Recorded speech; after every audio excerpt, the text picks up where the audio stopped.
Right, what is going on, guys? Welcome back to another video. As you've seen the title, we're talking about the all-new RS4 Avant today. Just got shown at the Frankfurt Motor Show early this morning, and essentially this car has been on my list to see for a while now. I actually went to see the new RS5 at the Geneva Motor Show earlier this year. I was hoping the RS4 would be there, but it wasn't, so now we've finally got a look at it, and safe to say it does look pretty good. I mean, the one that they've shown us is finished in Nagaro blue as well, so a proper throwback to the old RS2 Avant of back in the days. And yeah, RS Avants always have this thing about them, they just look awesome. So generally speaking, the car is very similar to the RS5 that came out at the start of the year. So for you guys who are not aware, the powertrain is a 2.9 litre V6 bi-turbo. It's got 450 horsepower and it's got around 442 pound-feet of torque. Now the second figure is probably the most dominating figure, because the 450 horsepower is very similar, or it's pretty much exactly the same as what you got from the B8 generation, the V8 one beforehand. So it's a torque figure that will dominate the new car's driving experience. So 442 pound-feet of torque, 600 newton meters if you're not familiar with that unit of measurements. That's 125 pound-feet of torque more than the old B8. And this torque is literally spread from 1900 RPM to 5000. So it's a huge torque spread and a lot of torque on that spread as well. So it should dominate the driving experience, and I know for a fact that car will shift. See, I've driven the new S4 Avant a few months ago. I did a sort of video on it. If you want to know more about that, check out the video on my channel. And that car definitely was fast. I mean, that had around 350 horsepower. Definitely didn't move. So I mean, imagine that with 100 more horsepower and an extra turbo. You proper shove in the back. Also, now we've got an 8-speed ZF box. See, the old RS4 had a dual clutch S-Tronic. Now I'm a big fan of the S-Tronic. I've got it in my S3 right now, so it's very snappy and nice. The 8-speed ZF does slush his gears together quite nicely. It's very nice for cruising. Hopefully the RS cars have a bit of different tune software. I mean, if you look at the RS6, that's had the ZF 8-speed for a while now. That car's been out for years, and that thing's awesome itself, so shouldn't be a problem. And you know, RS Audi, they always do a bit of tuning to make their cars a bit different to the S cars. There's just that thing about them. So yeah, 442 pound-feet of torque and 450 horsepower. Proper performance figures those are.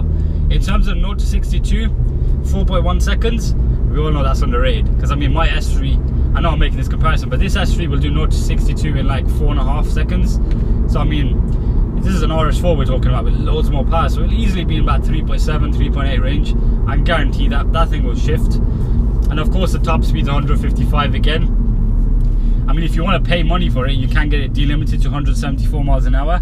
They always do this, but that's the thing you expect with RS cars. Now you pay money for options. A lot of people are fans of the new V6 because they've heard the new RS5 and they don't like the way it sounds. Obviously the old V8 sounded really good at the 4 and the 5. And the new V6, as you can hear now, they've released a few sound clips, I'll show you now.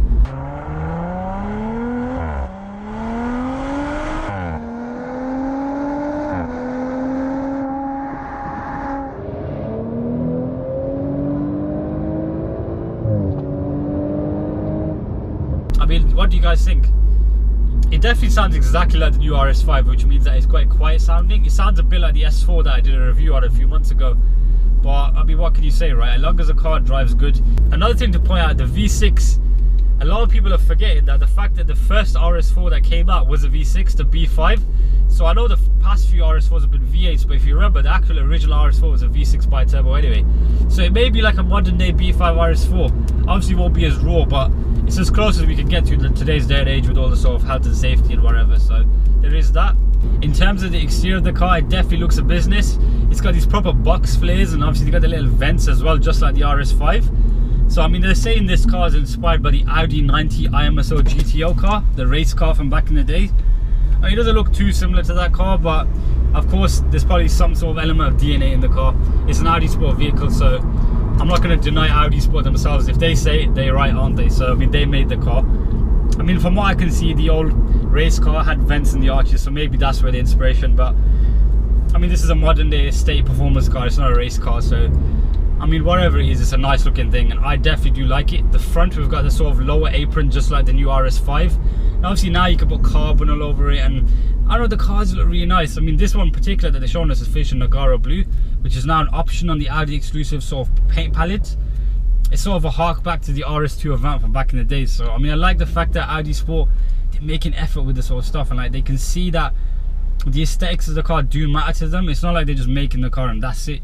In terms of the interior, we've of course got this sort of nice interior that you would get in the A4 range, but with all the sort of quilted seats, or cross stitched as some of you guys like to say.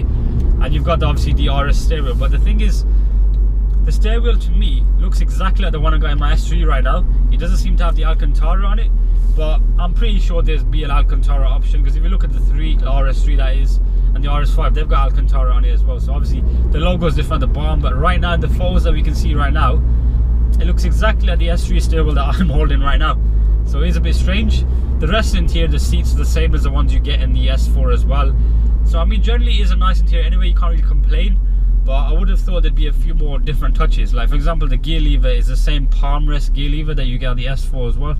So I mean, whatever, right? But it does look nice as like an interior goes. It just, I would have thought there'd be more RS sort of touches, but you know, that's how Audi wanted to play it, right? But yeah, I'm looking forward to seeing it in the flesh.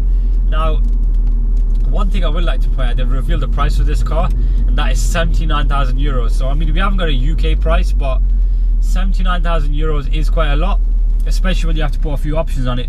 One of the options which I'm a bit disappointed isn't standard is a sport differential, the Audi sport differential. Now that option, I actually test drove that option on the S4 Avant that I reviewed. It totally transforms the rear end of the car. It makes it feel very rear biased, which is nice in an Audi. It sort of hides the weight of the car. But that's another thing I wanted to mention as well, is that the new RS4 Avant is 80 kilos lighter than the old B8. 80 kilos is a lot, especially when you combine it with the fact that you've got 125 pound-feet more torque.